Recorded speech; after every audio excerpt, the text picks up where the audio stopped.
Quero trazer hoje para vocês o livro de Tito. Tito não, desculpa. Livro de Filemão. Filemão só tem um capítulo, nós vamos ler o livro todo. O Filemão fica antes de Hebreus, desculpa.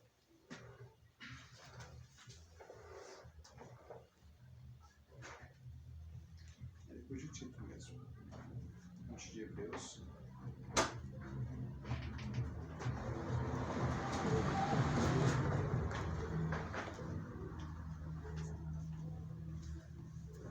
Nós estamos acostumados com uma mensagem do Evangelho atual, desse Evangelho novo, que o cristão não sofre, o cristão não pode sofrer, o cristão nunca irá sofrer, que é só orar e vai vir um anjo do céu manifestar o poder e vai te livrar da prisão, vai te livrar da morte, vai te livrar disso e daquilo. Se fosse assim, o crente não morreria de acidente, o crente não morreria de câncer, o crente não morreria de coronavírus e tantas outras pestilências que há no mundo.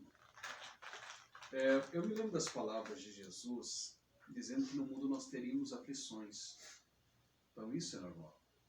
O crente passar por aflições é normal. Um crente ser afligido é um espetáculo para Deus. Deus deseja que nós sejamos moídos como trigo. Deus deseja que nós sejamos moídos para depender somente de Deus, porque quando nós somos moídos, somos maltratados, nós não saímos procurando justiça humana, nós buscamos a justiça divina, o Deus Todo-Poderoso.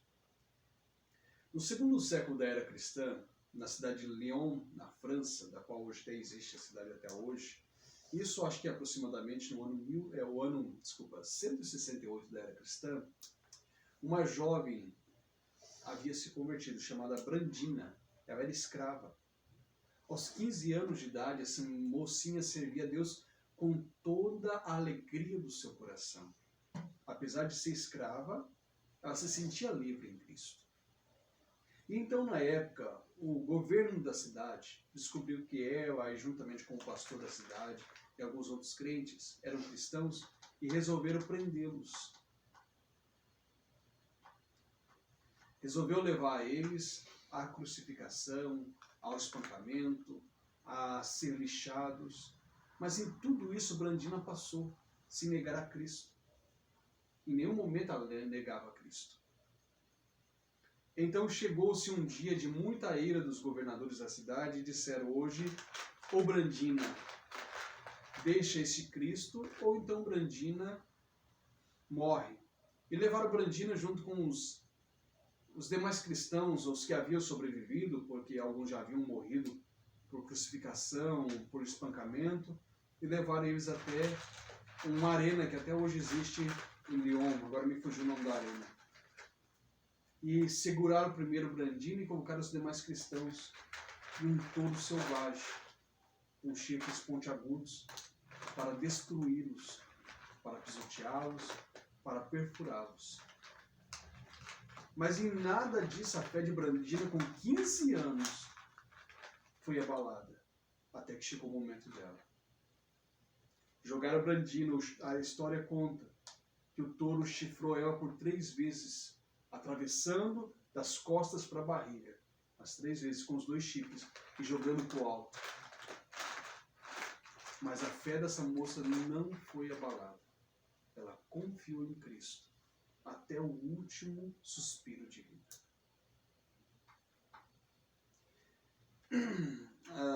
Eu tenho alguns livros que contam sobre martírios, ou alguns martirólogos eu guardo, eu gosto muito sobre a história da igreja, e é uma história que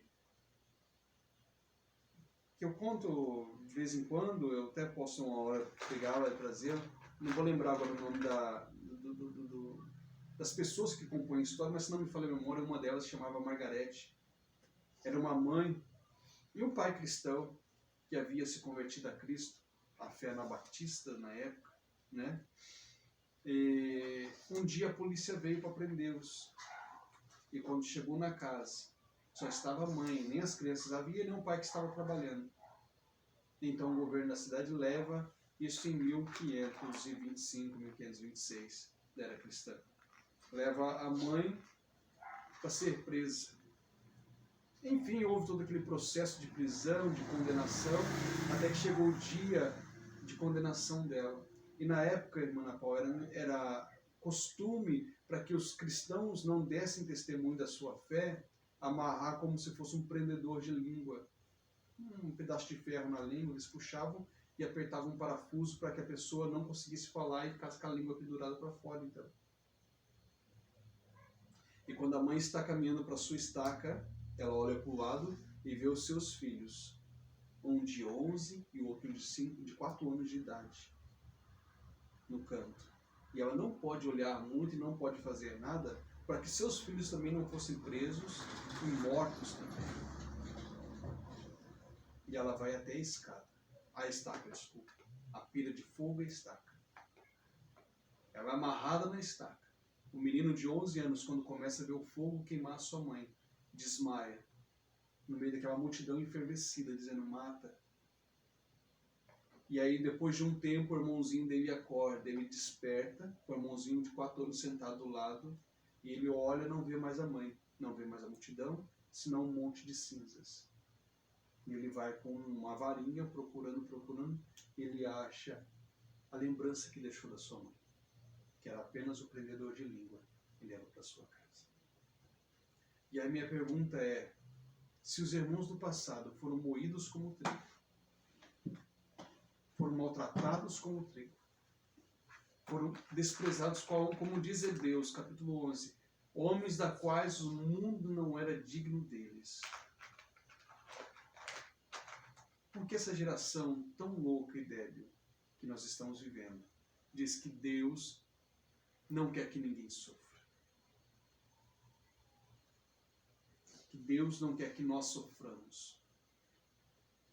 Deus quer que a gente sofra, mas acima de tudo, Deus quer que dependamos dele. Jesus disse em Mateus, no capítulo 5, antes de nós entrarmos em Filemão: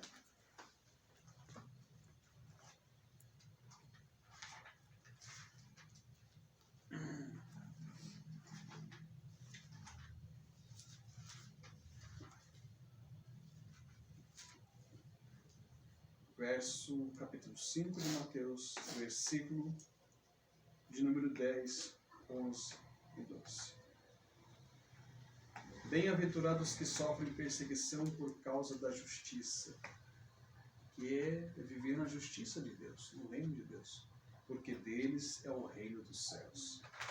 Bem-aventurados sois vós, quando vos injuriarem e perseguirem, e mentindo disserem todo mal contra vós por minha causa.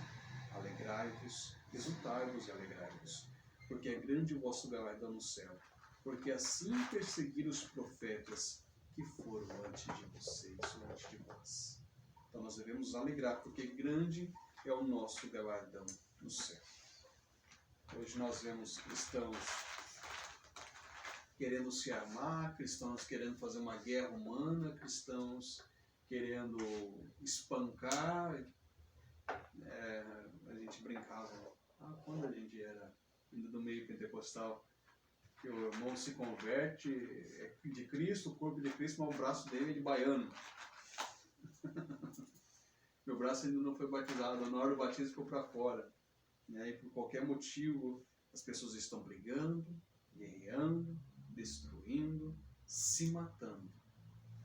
Jesus disse que no dia da vinda dele, não é isso que eu queria falar, mas vamos já aproveitar esse contexto, que próximo à vinda dele aconteceria uma coisa: comiam, bebiam, casavam-se e davam em casamento, até que o dia que Noé entrou na arca. Assim será na vinda do Filho do Homem. Os crentes comem, glutonaria, embriaga-se, vive da maneira que quer, casam a hora que quer, descasam a hora que quer, até que Cristo aparecerá para buscar a sua igreja. Aleluia. Aleluia. E esse dia será glorioso. Ele apartará, como ele diz, os bodes das ovelhas, pondo as ovelhas à sua direita, os bodes à sua esquerda. E dirá às ovelhas: entrai-vos. Bem-aventurados sois vós, porque eu tive fome, me deste de comer, tive sede, me deste de beber, estava nu, me vestiste, estava sem abrigo, me abrigaste. Senhor, quando fizemos isso? Quando fizestes a um desses pequenos, a mim fizestes. Amém? Filemão, Paulo vai escrever a um amigo dele agora. Um amigo que Paulo não o ganhou para Cristo, como a gente costuma dizer, né? Paulo não pregou o evangelho para ele diretamente, mas a pregação de Paulo indiretamente chega ao nosso irmão Filemão. Filemão aqui é um homem muito rico, um homem abastado, mas acima de tudo, como diz no versículo 1, Paulo escrevendo, dizendo assim: Paulo, prisioneiro de Jesus Cristo, e o irmão Timóteo, ao amado Filemão, nosso cooperador. Observe que Paulo está dizendo que esse irmão ele coopera com a obra de Cristo, com o reino de Cristo. Quando nós olhamos o versículo 2, mostra Filemão, e no versículo 2 dá o nome da sua esposa. E a nossa irmã Áfia. E Arquipo, quem é Arquipo? Arquipo, a história diz que Arquipo era o filho de Filemão e de Áfia. Nosso companheiro de lutas, como diz a tradução da Ana Paula, ao meio da revista atualizada. É isso, Ana Paula? Uhum. Nosso companheiro de batalhas, de lutas. E a igreja que está em sua casa. Observe que esse irmão se tornou um amado irmão fiel, um homem de Deus. Nós vamos ler daqui a pouco para frente, vamos entender que esse homem que era um homem abastado, era um homem rico, dono de escravos. E nós vamos entender esse contexto. E aí a Bíblia diz que esse irmão, juntamente com a sua esposa, a irmã Áfia, eles têm um filho chamado Arquipo, nosso companheiro de batalhas, e a igreja que está na casa de Arquipo. Ou seja, Arquipo aqui, né, ele é o pastor da igreja. Tanto que se nós observarmos no livro de Colossenses, Paulo escrevendo aos irmãos de Colossos, ele também fala sobre Arquipo. Ele vai falar que a qual o Senhor lhe deu um ministério fiel. Nós entendemos então pelas Escrituras, em apenas 2 passagens, que Arquipo é o pastor, talvez ou da igreja de Laodiceia, né, ou a igreja de Colossos, um dos pastores da igreja de Colossos. E é interessante essa carta aqui, porque eu nunca preguei sobre essa carta, nunca falei sobre essa carta, porque o contexto dela é pequeno. Mas enquanto hoje à tarde eu estava aqui orando e pedindo ao Senhor uma direção para aquilo que eu iria falar, o Senhor me levou a essa carta e muitas coisas eu aprendi com Cristo. Então Paulo está dizendo agora no verso 3, graça, voz e paz da parte de Deus nosso Pai e do Senhor Jesus Cristo.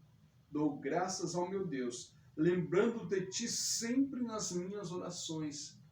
E agora ele vai falar algo que Filemão praticava, dizendo assim, ouvi a tua caridade. Lembrando que caridade não é só amor, mas é amor com obra. Amor demonstrativo. Essa é a diferença da palavra amor e caridade, que significa amor com obras, amor demonstrativo. Então ele está dizendo assim, ó, ouvi acerca do teu amor que demonstra, que transborda, que gere, e a fé que tens para com o Senhor Jesus Cristo e para com todos os santos. A diferença da igreja do passado para a igreja atual é que a igreja atual, ela procura de todas as formas com que a pessoa se satisfaça, enquanto que a igreja do passado procurava com que o irmão fosse satisfeito. Eu me lembro de uma frase que eu vi hoje do pastor Jonas Madureira, que ele disse que a teologia da prosperidade foi inventada por Satanás há 2000 anos atrás. quando ele diz assim, se prostrado me adorares, tudo isso te darei. Ou tudo isso te darei, se prostrado me adorares. Satanás vem tentando enganar a igreja, não é de agora, 2000 anos. Desde o início, Satanás vem dizendo à igreja, te dou riqueza, te dou fama, te dou sucesso, te dou dinheiro, te dou ouro. É só adorar. Enquanto que a igreja atual, nós nos preocupamos conosco, a igreja do passado se preocupava com os irmãos. Se nós observarmos o capítulo 4 de Atos, vamos voltar um pouquinho em Atos.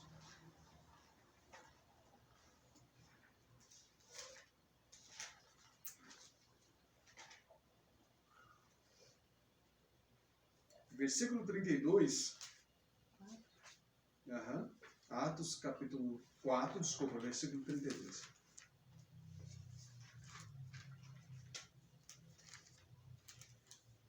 E diz assim, e era o coração e a alma da multidão dos que criam, e ninguém dizia que coisa alguma do que possuir a sua própria, mas todas as coisas lhe eram comuns, ou seja, era tudo igual. E os apóstolos davam com grande poder testemunho da ressurreição do Senhor Jesus. Em todo eles havia abundante graça, não havia entre eles necessitado algum. Deixa eu parar por aí. E quanta igreja que cobra o dízimo e tem gente passando fome dentro da própria igreja. Quanta igreja que o pastor ganha altos salários. Eu participei de uma igreja que o pastor presidente nosso ganhava 120 mil reais. Um homem só com uma mulher não tem mais filho nenhum para criar. O filho também é pastor presidente de um campo e assim por diante. 120 mil reais. Enquanto que tem irmão na igreja que vai para a igreja de chinelo, às vezes com a correia vermelha ou amarela e azul, havaiana, porque não tem condições de comprar um chinelo. Por quê? Porque o medo, o pastor amedronta as ovelhas, ao invés de dizer que Cristo é a nossa paz, que Cristo é a nossa ressurreição, ele põe a medo das ovelhas, dizendo, se você não trazer, você está amaldiçoado. O coronavírus vai te pegar. Agora é o coronavírus, né? Não é mais o predador, né? O usurpador, o predador, o gafanhoto. Não, é o coronavírus. Agora o dízimo está espantando até coronavírus por aí.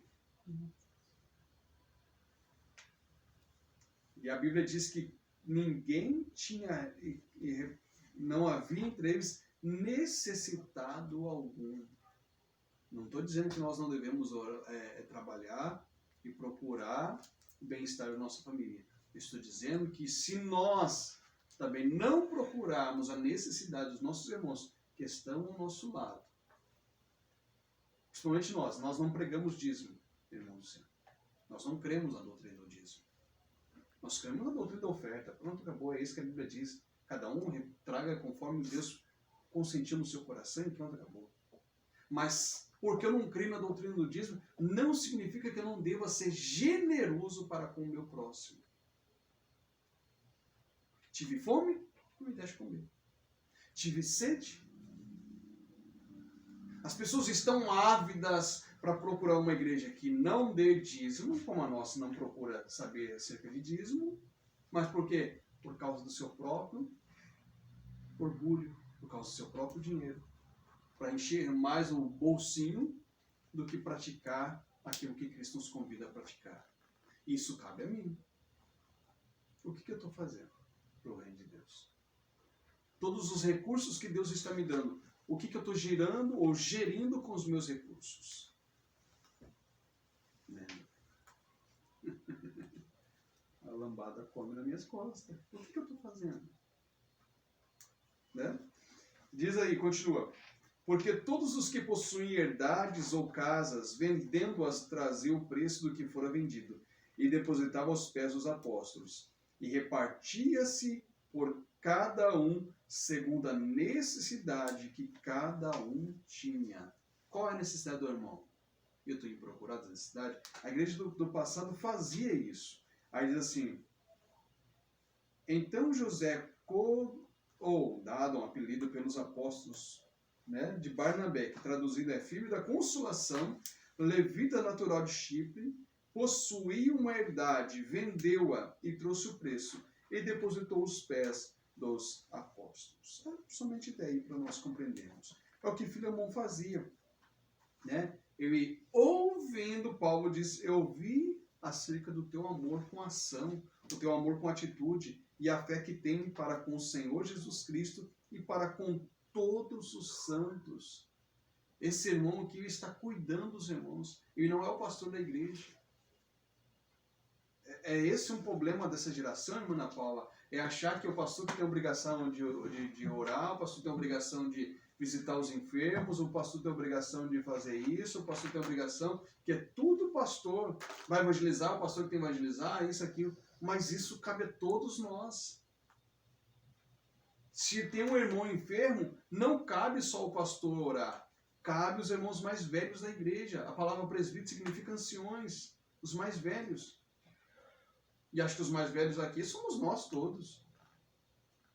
Fora as crianças aqui, eu, Daniel, o senhor, sua esposa, enfim, os irmãos que estão aí. E cabe a nós procurarmos os irmãos que estão enfermos. Cabe a nós. Mas essa geração se tornou uma geração embriagada, irmão Luciano, pela mentira, pelo ódio, pelo engano, de achar que tudo cabe ao pastor. Joga na costa do pastor. E é o que acontecia da onde a gente veio em São Paulo. Irmão, vamos evangelizar. Aparecia, irmão. Os irmãos me cobravam a semana inteira. Pastor, a gente precisa, o mês todo. Pastor, a gente precisa construir. E eu dizia então, num domingo, irmão, no domingo que vem vai ter a construção do templo. Às vezes aparecia 1, 2. E eu não sabia nada de construção. E ele estava abrindo buraco lá. E aí, pastor, mas porque está demorando, porque não vai sair. Mas não vai sair mesmo. Se a gente não agir, não sai. Como dizia aquele hino, se não colocar fé em ação, não vai dar certo não, meu irmão. Né? Versículo 6. Para que a comunicação da tua fé seja eficaz no conhecimento de todo o bem que em vós há por Cristo Jesus. Ou seja, ele está dizendo, olha, você tomou a plenitude do evangelho que eu tenho pregado e está fazendo colocar, ou está colocando esse conhecimento em prática. É o que eu disse no domingo passado. Se eu for um receptáculo só de receber, eu vou ser igual ao Mar Morto.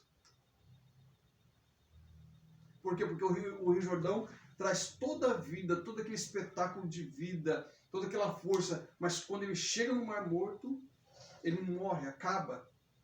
E tem cristão assim. Ele é aquela fonte que ele recebe do Rio Jordão e está gostoso, mas chega lá no Mar Morto, não há vida, não há peixe, não há nada, não acontece mais nada. Acabou a vida ali. Né? É o que eu disse semana passada. Eu não posso ser um receptáculo só de receber, mas eu preciso ser como o pão de Deus.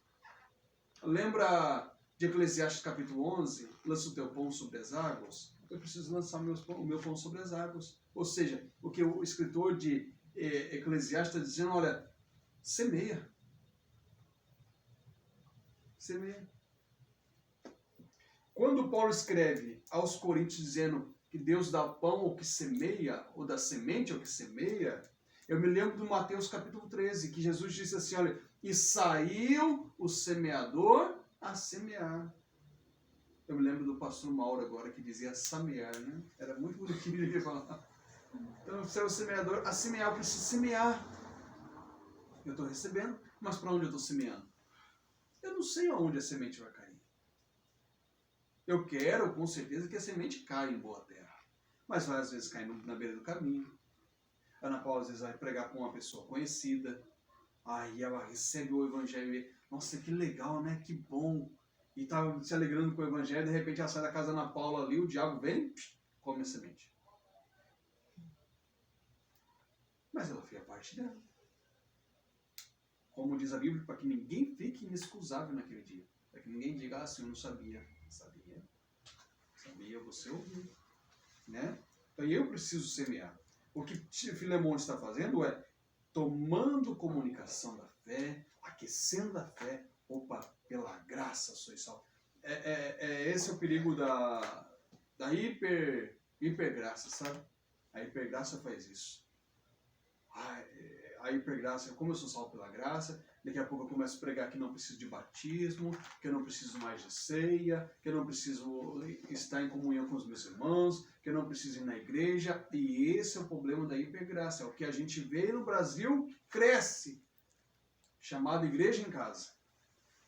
Ninguém quer mais batizar, ninguém mais quer participar da ceia do Senhor, ninguém... não, porque aí ele tenta encontrar, irmão Luciano, pontos, dizer, não, mas está vendo, a Bíblia diz aqui, vamos dar exemplo lá em capítulo 15 de Atos, né, abster-se do sangue, a Bíblia diz, abstenha-vos do sangue, mas ele encontra Paulo dizendo lá em Corinto, e é totalmente desconexo aquilo que Paulo está dizendo daquilo que a Bíblia quer dizer ali.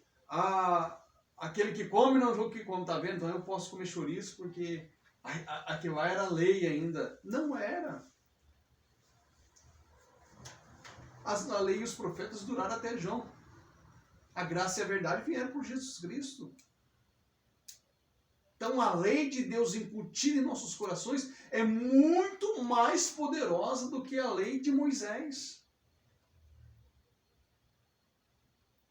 É o que Filemão está acontecendo. Ele tem a lei de Deus incutida, a graça de Deus incutida no seu coração, imputada em seu coração.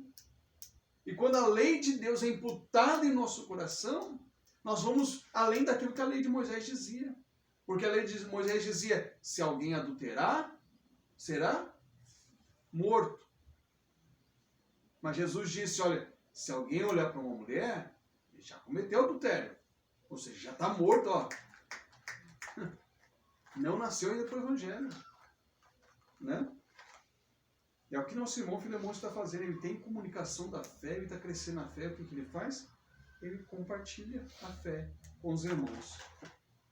Aí diz assim, versículo 7, tive grande gozo e consolação da tua caridade, porque por ti, ó irmão, a minha tradução diz assim, as entranhas dos santos foram recreadas. A da Dani acho que diz isso também. Não? A tua diz que forma? Tive grande gozo e consolação da tua caridade, porque por ti, ó irmão, o coração dos santos foi reanimado. É o que a minha tradução diz também. A minha tradução, Benedito Marques Neto, coloquei aqui. O coração dos santos tem sido reanimado. É o que acho que a tradução da Ana Paula também diz também. Né? É que essa que é a tradução mais antiga diz que as entranhas dos santos foram recriadas. Então ele diz assim que está tendo alegria pela vida de nosso irmão Filemão, né? Porque o nosso irmão Filemão tem participado das dores dos santos, participado das alegrias dos santos. Ele tem reanimado, e é tão bom, né? Você conversar com uma pessoa que reanima a tua fé. É tão bom você olhar para uma pessoa e ela dizer assim, você vai morrer, irmão, mas fique em paz, Deus é contigo. Tá vendo que essa coisa é estranha para nós hoje? Mas aqui era normal no passado. Olha, Luciano, fique em paz, Deus é contigo. O imperador vai arrancar sua cabeça, mas fique em paz. Mas era normal. Eu lembro de Paulo olhando e dizendo assim, olha, estou pronto para morrer e para viver. O viver para mim é Cristo e o morrer é lucro. Né? Vida ou morte, não sei mais o que devo decidir. É o que ele escreve aos Filipenses no capítulo 11. Versículo 8. Pelo que ainda que tenha em Cristo grande confiança para te mandar o que te convém, todavia peço-te, antes por amor ou por caridade, sendo eu tal como sou, Paulo, o velho, e também agora, prisioneiro de Jesus Cristo. Paulo está preso, mas se sente livre. As maiores cartas de Paulo, as maiores mensagens que eu acho de Paulo foi as mensagens que Paulo deu em prisão. Peço-te por meu filho Onésimo, que gerei nas minhas prisões. Olha que interessante. Paulo conhece um moço na prisão, em suas prisões, chamado Onésimo. Paulo prega o evangelho para esse moço. Esse moço se converte. se torna filho do apóstolo Paulo. A história conta que esse moço aqui se tornou um bispo e depois foi morto por perseguição, não lembro se de Décio ou de Cleciano, não me lembro agora, mas se tornou um pastor também. É interessante notarmos a história desse moço. Quem é Onésimo? Onésimo era escravo de nosso irmão Filemão. E como que Paulo agora encontra Onésimo distante, provavelmente em Roma, enquanto que Filemão está lá em Laodiceia, na região da Ásia Menor? Como que Paulo? Nós vamos encontrar nessa passagem bíblica, a história conta, a Bíblia está dizendo aqui, nós já vamos ver isso, né? Que Onésimo, ele roubou e fugiu de Filemão. Então, provavelmente por isso, por ser um escravo ladrão e fugitivo, ele é preso. No verso 15 diz, né? Porque bem te pode ser que ele tenha separado por ti por algum tempo, para que o retivesses para sempre. Ele havia fugido, né? E no verso 18 diz, e se te fez algum dano, ou te deve alguma coisa, põe isso na minha conta. Ele havia fugido, roubado e fugido do seu patrão. Agora nós temos essa problemática. Paulo está dizendo assim, olha, versículo 11, o qual no outro tempo te foi inútil, um mau servo, um mau escravo. Mas agora a ti e a mim, muito útil, eu te tornarei a enviar. Agora imagina você, irmão Luciano, você é escravo, se converte a Cristo, e o teu pastor diz assim, rapaz, você está fugindo? Pronto, volta. Volta lá, você vai apanhar. Talvez você vai ser espancado. Talvez o irmão lá não é muito crente lá e o irmão vai te bater, mas você precisa voltar. É o que Paulo fez com Onésimo. Provavelmente Onésimo havia já pagado a sua pena ali na cadeia, alguma coisa assim. E Paulo diz para ele assim, olha, eu vou enviar você a Filemão. Imagina a consciência desse moço. E a Bíblia diz então, e tu torna a recebê-lo como a meu coração, as minhas entranhas. Paulo já vai apaziguando, dizendo assim, você recebe ele como se fosse meu coração.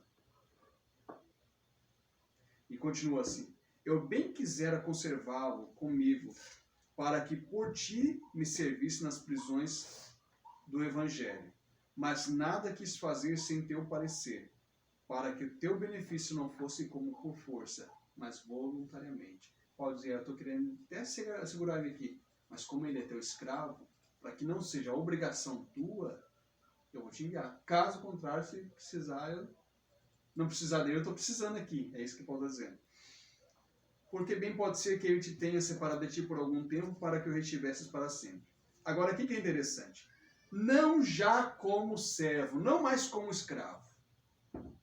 Antes, mais do que escravo, como irmão amado, particularmente de mim e quanto mais de ti, assim na carne como no Senhor.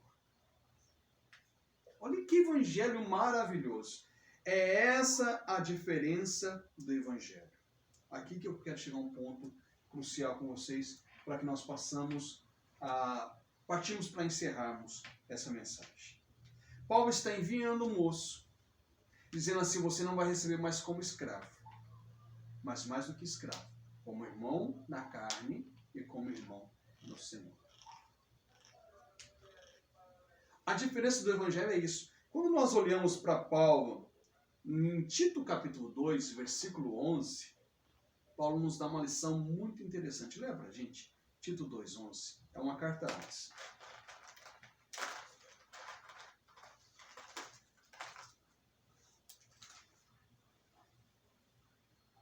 Porque a graça de Deus se há manifestado trazendo salvação a todos os homens.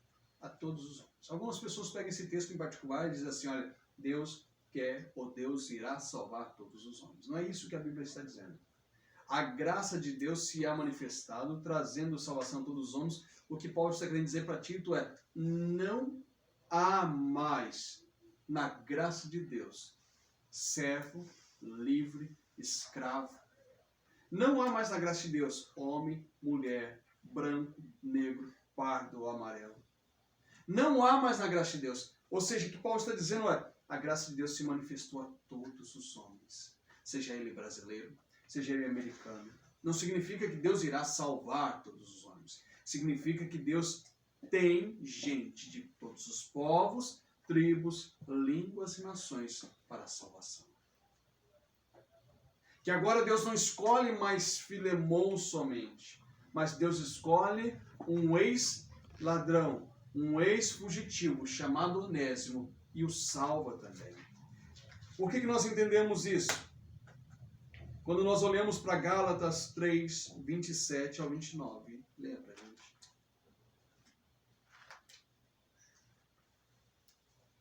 Na Paula, lê para a gente Colossenses 3, 9 ao 11.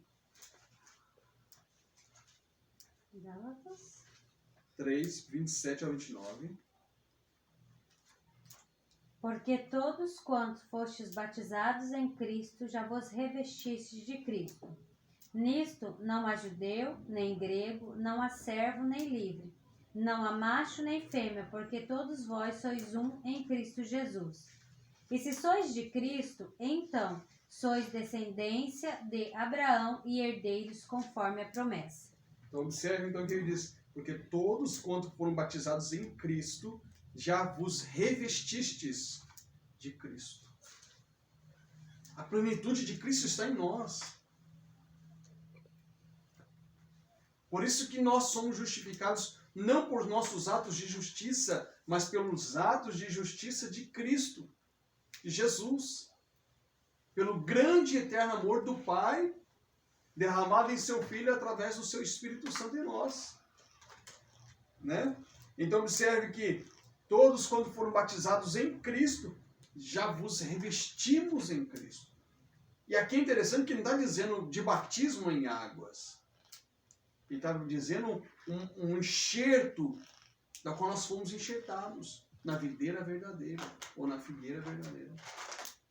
Nós fomos enxertados em Cristo. E agora, como diz Paulo, não vivo mais eu, mas Cristo vive em mim. E a vida que agora vivo, vivo pela fé no Filho de Deus. Eu vivo uma vida para agradá-lo. Antes eu satisfazia os desejos do meu coração, a mentalidade da minha carne. Bebe, fuma, se prostitui, se droga, faz isso. Nós fazíamos isso. Mas agora em Cristo Jesus, nós somos gerados nova criatura. Nós nos revestimos do novo homem. Nós nos despojamos do antigo homem com toda a sua concupiscência, com todos os seus crimes, com todos os seus delitos, com todos os seus pecados. E agora nós temos uma consciência renovada. Uma metanoia. Lê pra gente Romanos 12, 1. Rapidinho. Nós temos uma metanoia, nós fomos transformados pelo Evangelho. O Evangelho não modifica somente externamente, mas ele modifica internamente o homem, o ser interior. A alma agora é transformada. Leia pra gente.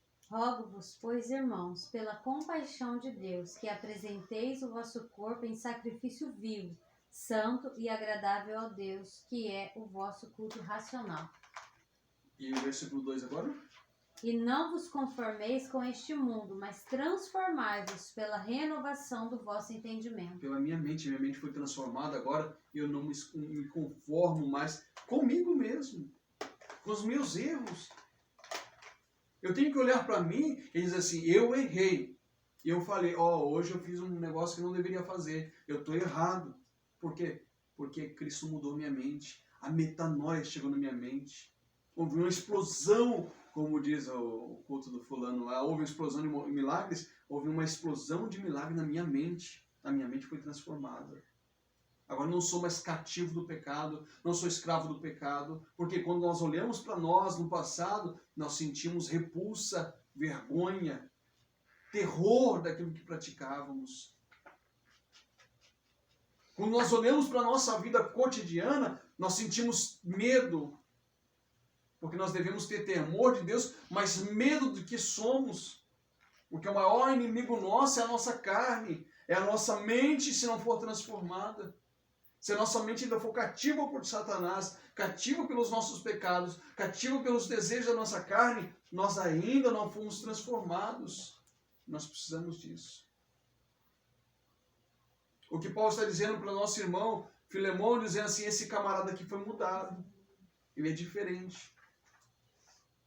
E quando a gente vivia na religiosidade, algumas pessoas dizem assim, eu não sou religioso. Eu até já disse isso várias vezes, besteira. Eu não sou religioso, eu sou cristão, sou filho de Deus. Não, eu sou religioso. Religião significa religar. Então, eu sou um religioso. Fulano é religioso de uma parte, eu sou religioso do cristianismo. Então, eu sou um religioso. Né? E a minha mente agora está cativa a Cristo. Por isso ele diz assim, olha, todos quando foram batizados em Cristo, já vos revestiste de Cristo. Nisto não há judeu, nem grego, não há servo, nem livre, não há macho, nem fêmea, porque todos vós sois um em Cristo. E se sois de Cristo, então sois descendência de Abraão e herdeiros conforme a promessa.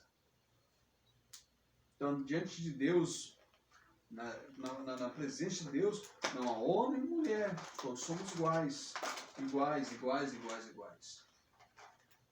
Claro que cada um tomando a sua parte no corpo de Cristo. Fazendo a sua parte no corpo de Cristo. Lê pra gente, Ana Paula.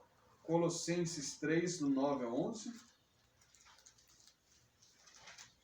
Não mintais uns aos outros, uma vez que vos despistes do velho homem com os seus feitos, e vos revestiste do novo homem, que se refaz para o pleno conhecimento, segundo a imagem daquele que o criou, no qual não pode haver grego nem judeu, circuncisão nem incircuncisão, bárbaro, cita, escravo, livre, porém Cristo é tudo em todos. Olha que interessante, glória a Deus por isso.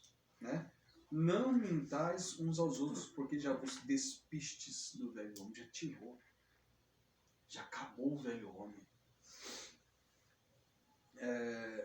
Com os seus feitos, e vos revestistes, ou vos vestistes do novo, que se renova para o conhecimento do Senhor, em direção ao Senhor, segundo a imagem daquele que o criou, onde não há grego nem judeu.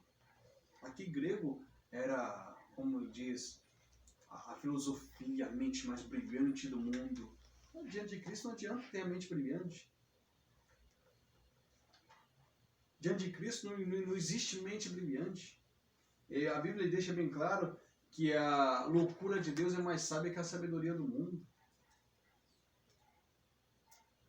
Aquilo que nos capacita não é aquilo que somos exteriormente. O que nos capacita é aquilo que Cristo nos deu interiormente. Não estou aqui dizendo que o cristão não pode estudar. Não. Não é a teologia, o curso teológico que vai fazer o pastor. É o pastor que vai procurar um curso teológico para se habilitar melhor ainda nas Escrituras. As pessoas acreditam porque fez um curso, agora se tornou um pastor. E quanta gente frustrada com isso. Quanta gente que não é pastor, na realidade, é um animador de plateia, um animador de palco, que fica lá que não um palhaço na frente da igreja e falando coisas que Deus não disse. Ensinando verdades que não são as Escrituras. Falando coisas que Deus, das quais nunca disse que faria.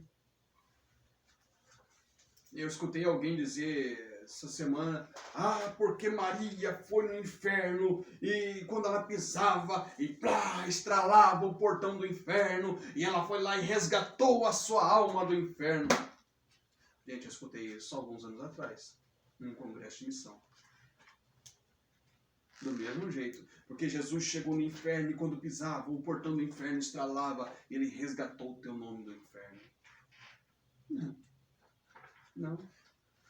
Um pastor habilidoso, ele vai olhar para as Escrituras e vai dizer assim, porque Cristo foi à cruz.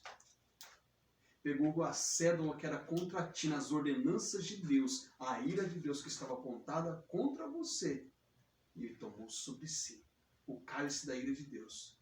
Derramou sobre ele o cálice da ira de Deus, por amor à tua alma. Essa é a diferença do Evangelho.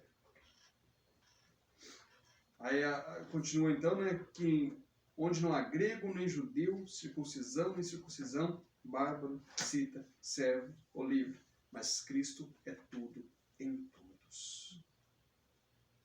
Essa é a diferença que Paulo está dizendo para nosso irmão Filemão, dizendo, olha assim, ó, agora esse camarada aí que fugiu, que era um ladrão, que roubou, furtou no caso, e era um bandido, já não é mais. É teu irmão. Recebe ele na sua casa. Olha a diferença do Evangelho. Hoje dá medo de fazer isso, irmão.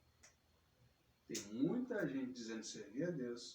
Eu me lembro de um pastor meu, que ele abrigou um casal de missionários. Não lembro se tinha vindo do Mato Grosso do Sul, irmão Luciano. E na igreja havia um quarto.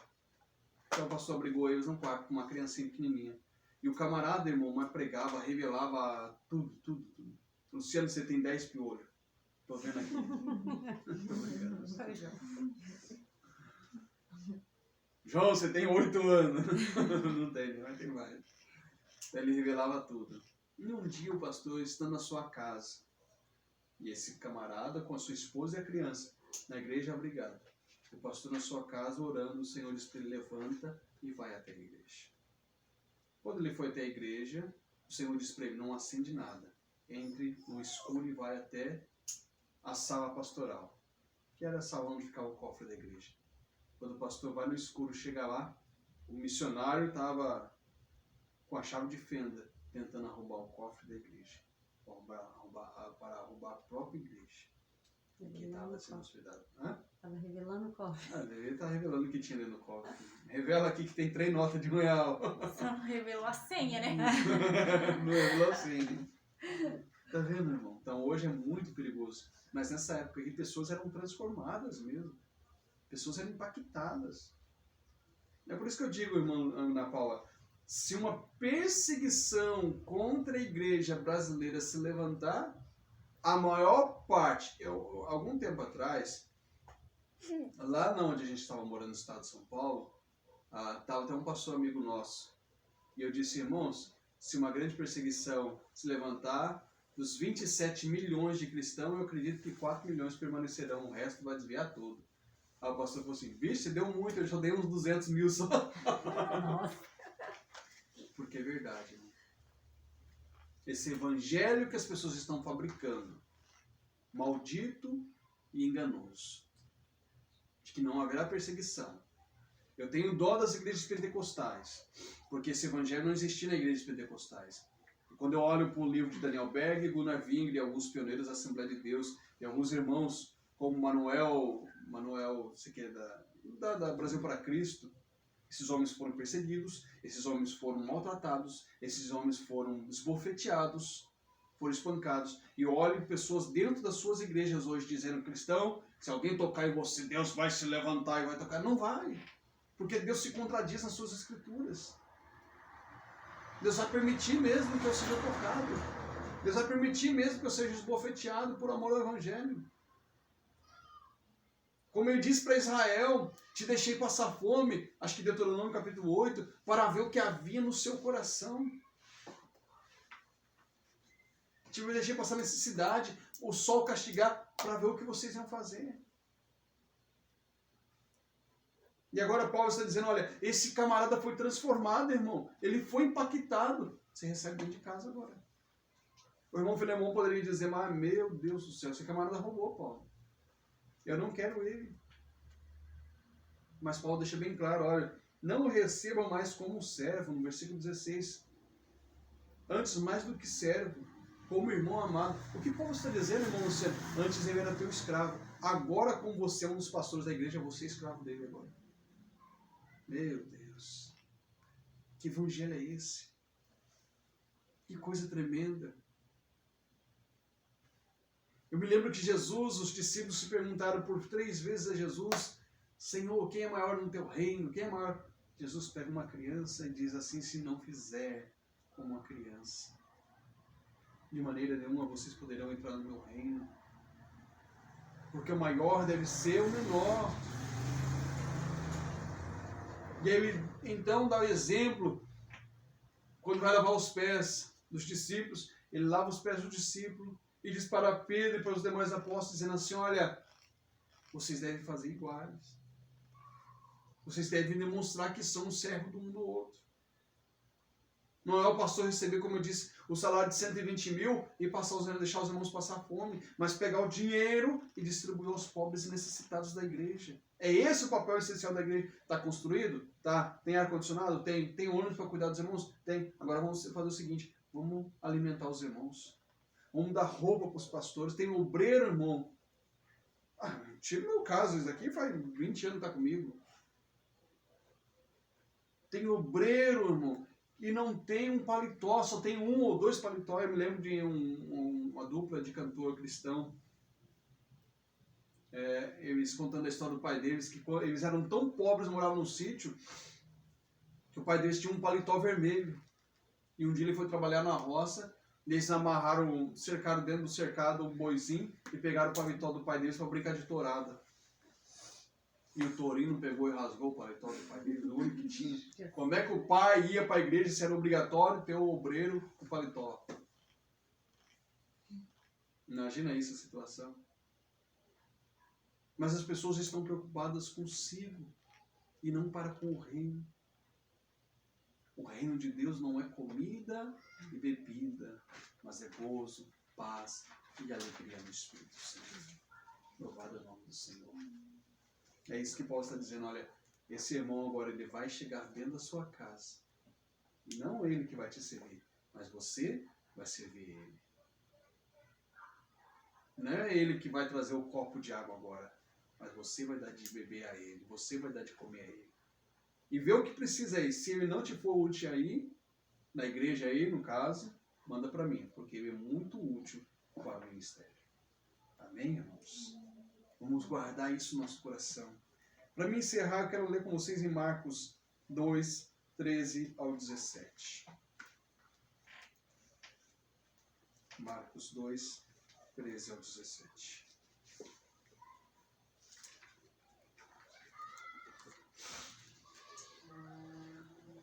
E tornou a sair para o mar. Vou esperar vocês.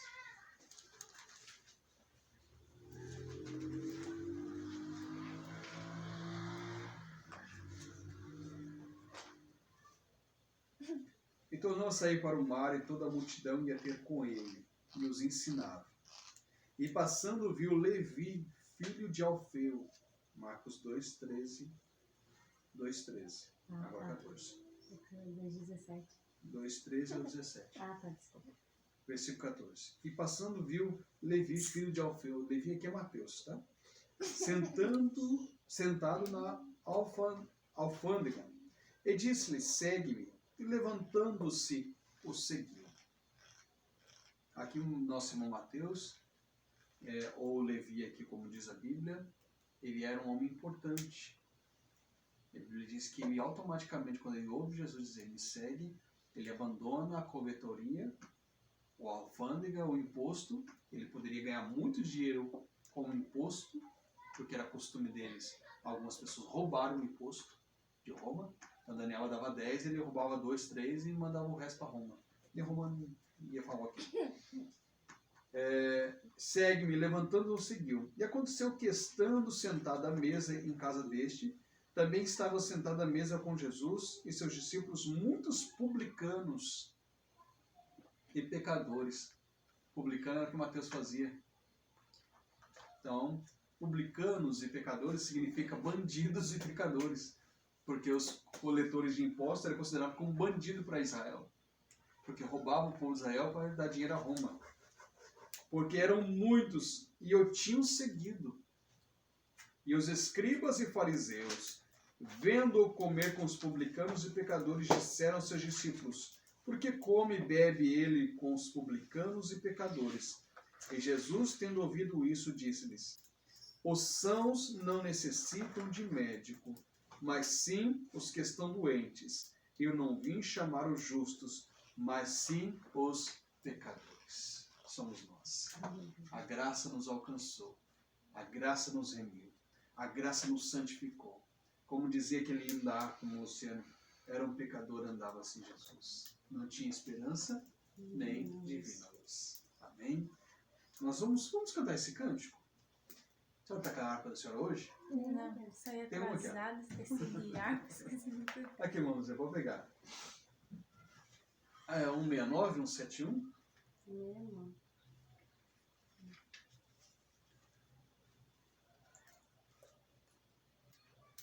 171. Quase.